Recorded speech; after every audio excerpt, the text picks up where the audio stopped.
October of 2018, I got diagnosed with brain cancer with a very large tumor at the base of my brainstem that was just wreaking havoc in my body.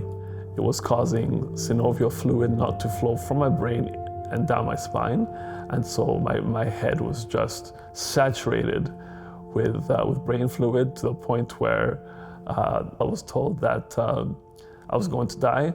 Once we found out what the cause was, and I was in emergency surgery the next day, I was in the hospital for 40 days after that. It was a very arduous recovery. All kinds of complications and problems came up. I had another scan 3 or 4 months later. The tumor had come back in full force. In fact, it was bigger than the previous time. So once again, we relied on God, and we said, no, this is not the end. Even though it's come back, God, you got a bigger plan, and your word says that it is by your stripes that we are healed. You've carried this sickness and this disease, so I don't have to.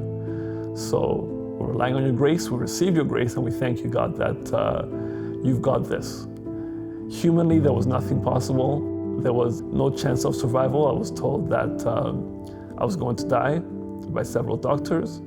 And so whenever we had an appointment, Teresa and myself, my wife, we just would talk and say, okay, we know what they're gonna say, so let's just right now decide that we're not gonna fear.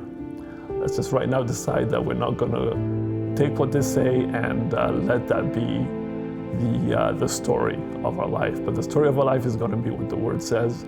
So I went through a second surgery, but there was a big difference between this surgery and the previous one. With this surgery, which was supposed to be 8 hours, ended up being 2.5 hours. The tumor that was there just disintegrated. I was in the hospital for 20 days instead of 40. I was able to start walking and swallowing much sooner, and today I'm cancer-free. God healed my body. The truth that was written and spoken 2,000 plus years ago is true today. It is by his stripes that I am healed.